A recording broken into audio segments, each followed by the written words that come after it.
అందరికీ నమస్కారం. నమస్కారం అండి. శ్యామ్‌జీ గారు. నమస్కారం. మీరెప్పుడూ ఈ టెక్నాలజీ, ఎడ్యుకేషన్ రాంగ్ అని చెప్తుంటారు. ప్రజలకు అసలుకి ఏం చెప్దాం అనుకుంటున్నారు మీరు? ఎడ్యుకేషన్, టెక్నాలజీ రాంగ్ అనేదా? హ్మ్. నేనెందుకు రాంగ్ అంటున్నానంటే, ఇప్పుడు ఒకటి గమనించాలి. ఇప్పుడు ఉక్రెయిన్‌ల యుద్ధం జరుగుతుంది. అవును. రష్యాలో యుద్ధం జరుగుతుంది. రష్యా ప్రెసిడెంట్ ఏమో పుతిన్ కదా! అవునండి. ఉక్రెయిన్ ప్రెసిడెంట్ జెలెన్స్కీ కదా! వాళ్ళు ప్రెసిడెంట్లు అయినప్పుడు వాళ్ళు బాగా చదువుకొనే ఉండాలి కదా! మరి అంత చదువుకున్నోళ్ళు ఎందుకు కొట్టుకసస్తుర్రు? సరే వాళ్ళు కొట్టుకసస్తే కొట్టుకసస్తే ఎంత పొల్యూషన్ క్రియేట్ చేస్తుర్రు? అంటే వాళ్ళ ఎడ్యుకేషన్ ఏమైపోయింది? ఎక్కడ పోయింది వాళ్ళ ఎడ్యుకేషన్? కనీసం వాళ్ళిద్దరికి కామన్ సెన్సే లేదు. ఎడ్యుకేషన్ అవసరం అంటావా? అయితే ఇప్పుడు పాలెస్టీన్, ఇజ్రాయెల్ కూడా వాళ్ళు బాగా ఎడ్యుకేటెడే కదా, అంటే మంచిగా చదువుకున్న వాళ్ళే కదా. మరి యుద్ధాలు ఎందుకు చేసుకొని కొట్టుకసేస్తారు? ఇప్పుడు అంత ఎందుకు అది పోని.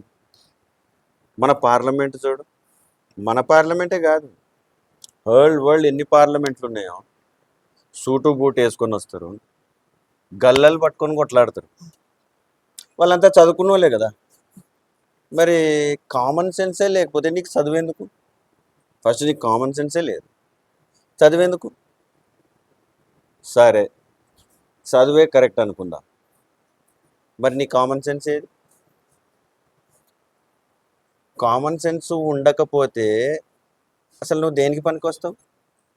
ఇప్పుడు ఇక్కడ చూడు, మన దేశంలో కూడా చూడు, మంచి మంచి చదువుకున్న వాళ్ళు కూడా, పోలీసు వాళ్ళు ఎంతగా చెప్తుంటారంటే అడ్వర్టైజ్ బోర్డులు వేస్తుంటారు, టీవీలో అడ్వర్టైజ్ ఇస్తుంటారు, పెద్ద పెద్ద బోర్డ్స్ రాసిపెట్టి హెల్మెట్ హెల్మెట్ అంటే హెల్మెట్ వేసుకోండి మీరు అని చెప్తే ఈ కొంతమంది పాటించరు దాన్ని. కొంతమంది పాటించరు. మరి ఆ పాటించనోడు చదువుకున్నాడుగా. అంటే ఇప్పుడు వానికి చదువు ఉంది కానీ కామన్ సెన్స్ లేదన్నట్ట, లేకపోతే కామన్ సెన్స్ లేకుండా పర్వాలేదు చదువు ఉంటే చాలా? ఎట్లా? అంటే ఈ చదువుకున్న వాళ్ళకి కామన్ సెన్స్ ఉండదు అంటున్నారా మీరు? లేదు లేదు లేదు, నాకు తెలిసి చదువుకోనోళ్ళకే ఎక్కువ కామన్ సెన్స్ ఉందని నేను అంటున్నాను. అంటే చదువుకోనోడు అంటే వానికి ఏ ఎడ్యుకేషన్ లేనోడు, ఇక్కడ నేను చెప్తా, ఇప్పుడు మన పూర్వకాలంలో ఎడ్యుకేషన్ ఉండేనా? లేదండి. లేదు కదా. లేదు. వాళ్ళు ఎట్లున్న భూమిని అట్లనే తీసుకొచ్చి మన జనరేషన్కి ఇచ్చారు. ఇప్పుడు వాళ్ళది కామన్ సెన్స్ అనాలనా, ఎడ్యుకేషన్ అనాలనా? వాళ్ళది ఏది కరెక్ట్? వాళ్ళకి ఎడ్యుకేషన్ లేకున్నా కామన్ సెన్స్ ఉంది. కామన్ సెన్స్ ఉంది. ఇప్పుడు మనోళ్ళకి ఎడ్యుకేషన్ ఉంది, కామన్ సెన్స్ లేదు. ఏం కామన్ సెన్సు? అరే పూర్వీకులు వాళ్ళు ఎట్లున్న భూమిని తీసుకొచ్చి మనకు పెట్టిండ్రు, సో నెక్స్ట్ జనరేషన్కు మనం ఈ భూమి ఇట్లనే వాళ్ళకి ఇవ్వాలి, నెక్స్ట్ జనరేషన్కు. సో ఇక్కడ నీ ఎడ్యుకేషన్ ఏమైంది? ఫెయిల్యూర్. నీకు కామన్ సెన్సే లేదు, ఎడ్యుకేషన్ ఎందుకు అని కొట్లాడుతున్నా నేను. పూర్వీకులు చదువుకోలేదు, ఎక్కడున్న రాయి అక్కడనే పెట్టారు, ఎక్కడున్న గుట్ట అక్కడనే పెట్టారు, భూమిలోకి వెళ్ళి ఏది తవ్వలే. ఇప్పుడు ఓన్లీ పైసల కోసమే, జీడిపి కానీ మన దేశం చాలా ముందుకు పోవాలని, చాలా పైకి ఎక్కాలని, నంబర్లో ఫస్ట్ ఉండాలని భూమి లోపట ఉన్న వనరులన్నీ తవ్వేసిను, జీడిపి పెంచేసిను, కొన్ని రోజులకు మనం చనిపోతాం, వెళ్ళిపోతాం. మరి నెక్స్ట్ జనరేషన్ పరిస్థితి ఏంది? వాళ్ళు మనుషులు కాదా? వాళ్ళ కోసమే అభివృద్ధి చేసేది. నువ్వు అభివృద్ధి చేసి పోతున్నా అనుకుంటున్నావు, భూమి లోపట అన్ని తవ్వుకొని వెళ్ళిపోతున్నావు. మరి వాళ్ళేం చేయాలి? అంటే నువ్వు అభివృద్ధి చేసినాక వాళ్ళు కూర్చొని తినాలనా? వాళ్ళకి అదే పని ఉంటుందా? అంటే అభివృద్ధి అంటే మీ దృష్టిలో ఏమనుకుంటున్నారు? అభివృద్ధి అంటే అంటే వాళ్ళకి మంచి మంచి అవసరాలకి కావాల్సినవన్నీ ఏర్పాట్లు చేస్తున్నాం మంచి కదా. మంచి ఏంటి? ఏం మంచిగా ఉన్నాయి? ఏసీలు, కార్లు, బంగ్లాలు, సుఖమైన జీవితం కదా. అయితే నువ్వు సుఖమే చూస్తారా మీరు? ఒక ఏసీ లోపట చల్లదనం చూస్తున్నావు, మరి ఏసీ బయట రేడియేషన్ చూడవా? ఇది కామన్ సెన్స్. నువ్వు ఎడ్యుకేటెడ్ అయినో, ప్రొఫెసర్ అయినో, బాగా చదువుకున్నావు, ఏమేమో పెట్టుకుంటారా బయట, LLB, PG, PGD, PG something ఏదో ప్రొఫెసర్. పెట్టుకుంటారు. కామన్ సెన్స్ పని చేస్తలేదా? నువ్వు అంత చదివి ఏమి లాభం? అరే ఒక ఏసీ పెడితే లోపల చల్లగా వస్తుంది, బయట రేడియేషన్ వస్తుంది. గరీబ్ లోగంకు అంటే పూర్ పీపుల్కి వాళ్ళకు రోగాలు వస్తున్నాయి అన్న సంగతి నీకు తెలిస్తే that is called common sense. నీ కామన్ సెన్సే లేదు, నువ్వు అన్ని బిడుదలు ఎందుకు పెట్టుకున్నావు? అసలు ఎడ్యుకేషన్ ఎందుకు? నువ్వు ఫ్యాన్ నుంచి రేడియేషన్ వస్తుంది, ఫ్యాక్టరీల ద్వారా రేడియేషన్ వస్తుంది, క్లైమేట్ చేంజ్ అయిపోతుంది, వర్షాకాలం పడే వర్షాలు లేవు, ఎప్పుడో వచ్చే తుఫాన్ల కోసము వర్షాలు వస్తున్నాయి, భూకంపాలు వస్తున్నాయి, అడవులు తలగబడుతున్నాయి, పెద్ద పెద్ద ల్యాండ్ స్లైడ్స్ అవుతున్నాయి, రోగాల బారిన పడుతుర్రు. 30 ఏళ్ళకి షుగర్ వస్తుందా యవనస్తునికి? 20 ఏళ్ళకి హార్ట్ అటాక్ వస్తుందా? సో కామన్ సెన్స్ ఎక్కడ పోతుంది అనేది కావాలి. ఇప్పుడు నువ్వు ఎంత పెద్ద ఏసీ తయారు చేసినావు అనేది గ్రేట్ కాదు, ఏసీలకు వెళ్ళి రేడియేషన్ రాకుండా చేసుడు గ్రేట్. అంటే ఈ సైంటిస్టులందరికీ తెలియదా మరి ఇంత ప్రాబ్లం అవుతుంది కదా. అందుకని సైంటిస్టులు ఏమైపోయారంటే చదవక ముందు కాకరకాయ, చదివినాక కీకరకాయ.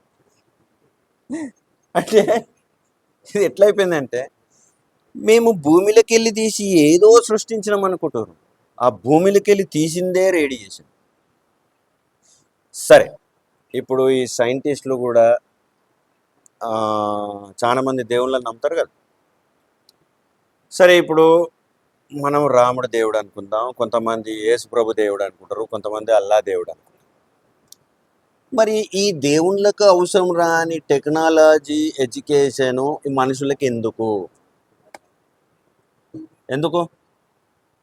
మరి దేవుళ్ళు భూమి మీదకి వచ్చినప్పుడు ఈ టెక్నాలజీ, ఎడ్యుకేషన్ ఎందుకు వాడలే? అరే అందులోకెళ్ళి రేడియేషన్ వస్తుంది, రోగాలు వస్తాయి, మనకు ప్రజలందరూ చచ్చిపోతుంటారు అసలు అని తెలిసే వాళ్ళు టెక్నాలజీ, అంటే దేవుడు భూమిని తయారు చేసిన దేవునికి టెక్నాలజీ చేసుకోవాలని నేను భూమి మీదకి పోతే అని తెలియదా? రాముడు మంచి ఎయిర్ప్లేన్లో రావచ్చు కదా, అల్లా మొత్తం ఏసీ కార్లో రావచ్చుగా, యేసు ప్రభు మొత్తం ఏంది ఏమంటారు బాగా చదువుకొని ఏసీలు వేసుకొని పెద్ద పెద్ద బస్సులలో రావచ్చు కదా. అంటే వాళ్ళకు అంటే ఇప్పుడు మన దేవుళ్ళకు ఎడ్యుకేషన్ తెలియకనా, లేకపోతే మనకు తెలిసా? ఇప్పుడు నువ్వు ఎవరిని మొక్కుతున్నావు? ఒక దేవుని మొక్కుతున్నావు, ఆ దేవునికే అవసరం లేని టెక్నాలజీ నీకెందుకు? ఇప్పుడు టెక్నాలజీ వచ్చినప్పుడు దాంతో రేడియేషన్ ఎంత వస్తుంది, ప్రజలకు ఎన్ని రోగాలు వస్తున్నాయి, ఇన్ని ఫ్యాక్టరీలు ఎందుకు మనకు? అరే ఈ పూర్వీకులకు అవసరం రాని టెక్నాలజీ తీసుకొచ్చి నువ్వు ఈ ఈ జనరేషన్లో టెక్నాలజీ పెట్టినావు. ఈ టెక్నాలజీతో ఏమవుతుంది? అన్ని రోగాలే వస్తుంది. మరి 100 సంవత్సరాలు బ్రతికిన వాళ్ళు టెక్నాలజీ యూజ్ చేసింది కరెక్టా, లేకపోతే ఇప్పుడు జనరేషన్ యూజ్ చేసే టెక్నాలజీ, ఎడ్యుకేషన్ కరెక్టా? ఏది కరెక్ట్? పాతకాలం పూర్వీకులదే కరెక్ట్. పూర్వీకులకు జస్ట్ కామన్ సెన్స్ ఉంది, ఎడ్యుకేషన్ లేదు. ఇప్పుడు వాళ్ళకి ఎడ్యుకేషన్ ఉంది, కామన్ సెన్స్ లేదు. అదేలా? నువ్వు ఒక పిల్లగాన్ని చదివిస్తున్నావు ఇంజనీర్ అంటే, అరే నువ్వు ఇంకా బ్రిడ్జులు కట్టురా, పర్యావరణం నాశనం చేసేయరా, రోడ్లు పెద్ద పెద్ద అయ్యి, బిల్డింగ్లు కట్టు బాగా, నదిలో ఉన్న ఇసుకంతా వాడుకోండి, మన వనరులు ఏమైనా పర్వాలేదు, ఆ ఇసుకతోని పెద్ద పెద్ద బిల్డింగ్లు కట్టు అనే చదివిస్తున్నావు. అది అంటే భూమిని నాశనం చేసేది ఎడ్యుకేషన్. అది నాకు మంచిది, మేము చాలా సంపాదిస్తున్నాం. నువ్వు ఏం చేసి సంపాదిస్తున్నావు? భూ వాతావరణంని పాడు చేసి సంపాదిస్తున్నావా? లేకపోతే నువ్వు చేయడం వల్ల భూమి మీద ఉన్న మనుషులకు అందరికి రోగాలు రాకుండా ఏమైనా చేస్తున్నావా? అబ్బా, అంత నాలెడ్జ్ నీకుందా? అంటే మీరు చెప్తుంది వింటుంటే ఏ చెట్టు కొమ్మ మీద మనం కూర్చున్నామో ఆ చెట్టు కొమ్మనే నరుక్కున్నట్టు అయిపోతుంది మన అది జీవితం. అందరికీ తెలుసు కూడా. తెలిసి కూడా తెలిసి కూడా పాటించకపోవడం ఈజ్ ద ఎడ్యుకేషన్. అర్థమవుతుందా? ఇగో ఇట్లా వినాశనం అవుతుందని తెలిసి మళ్ళీ అదే పని చేయడం ఎడ్యుకేషన్. అబ్బా, ఇది వద్దు, మన భవిష్యత్తు పాడైతుంది, మన పిల్లలు పాడవుతారు, రోగాలు వస్తాయి, మన భూమి యథావిధిగా ఉండాలి అని తెలుసుకున్న వాళ్ళు కామన్ సెన్స్ ఉన్నోళ్ళు. వీళ్ళకి ఎడ్యుకేషన్ అవసరం లేదు, కామన్ సెన్స్ ఉంటే చాలు. ఇప్పటికి మనం మంచిగా ఉన్నాం, మన పిల్లల భవిష్యత్తు ఇప్పటికీ ఎవరు మనం చూడొచ్చు మంచిగా ఉన్నాము, మన అనే పిల్లల స్వార్థం భవిష్యత్తు ఎక్కువైపోయింది. మనం మంచిగా ఉంటే చాలు, ఇక మన పిల్లల జీవితం ఎటైపోతే ఏమైంది అనుకుంటున్నారు. సో ఇప్పుడు నేను ఎడ్యుకేషన్ని రాంగ్ అనాలనా, కామన్ సెన్స్ ఉన్న పెద్దోళ్ళని రైట్ అనాలనా, మరి ఏమనాలి? మీరు చెప్తుంటే పెద్దోళ్ళే రైట్, కామన్ సెన్స్ ఉన్న పెద్దోళ్ళు మన పూర్వీకులే రైట్. మన పూర్వీకులే రైట్. Right. దాన్ని సత్యయుగం అంటారు, దీన్ని కలియుగం అంటారు. ఎవడైతే అంటే మామూలుగా ఎవరైతే ఈ టెక్నాలజీ, ఎడ్యుకేషన్ ఇదన్నీ వదిలేసి కామన్ సెన్స్లకు వస్తాడో వాళ్ళు సత్యయుగంలోకి వచ్చినట్టే. ఎవరైతే లేదు మాకు ఈ సైన్స్ అండ్ టెక్నాలజీ కావాలి, ఈ డబ్బు వెనకాలనే ఉరుకుతాం, ఈ ఎడ్యుకేషనే కావాలనుకున్న వాళ్ళు కలియుగంలో ఉంటారు. కలియుగంలో ఉన్న వాళ్ళకి నానా రకాల రోగాలు వచ్చి చనిపోతారు. సత్యయుగములకు వచ్చిన వాళ్ళకు దేవుడికి ఏ రోగం రాని. గింత కామన్ సెన్స్ లేని మనుషులకు ఎడ్యుకేషన్ ఎందుకు అంటా నేను ఎడ్యుకేషన్ రాంగ్ అనా. కామన్ సెన్స్ లేనప్పుడు నీకు ఎడ్యుకేషన్ ఎందుకు? అరే నువ్వు చేసే పనులతో నువ్వు ఒక ఫ్యాక్టరీ పెట్టినావు, ఆ ఫ్యాక్టరీతోని పర్యావరణం పాడైతుంది. అరే మనం భూమి బతికేదే భూమి మీద, నువ్వు వేరే భూమి ఉన్నదంటే నువ్వు ఈ భూమిని ఏమన్నా చేసుకో. సరే కనీసం ఇప్పుడు మనం ఇల్లు ఖాళీ చేస్తున్నామంటే ఫస్ట్ ఇంకోటి వెతుక్కొని కదా ఖాళీ చేస్తాం. సామాన్లన్నీ బయట పెట్టుకొని అప్పుడు వెతుకుతామా? Common sense. ఇంకో భూమి ఉన్నప్పుడు ఈ భూమిని నాశనం, అయినా భూమిని నాశనం ఎందుకు చేయాలి? That is common sense. ఉన్న వనరులను కాపాడుకోవాలి, ఇది కదా. ఎస్, చాలా మంచి సందేశాన్ని అందించారు. Thank you. మనందరం కూడా దీని గురించి ఒకసారి ఆలోచించాలి. శ్యామ్ గారు చెప్పిన విధానాన్ని కామన్ సెన్స్తో కొంచెం మనం ముందడుగు వేస్తే మంచిదని అనుకుంటున్నాం. ధన్యవాదాలు. Like, share, comment and subscribe.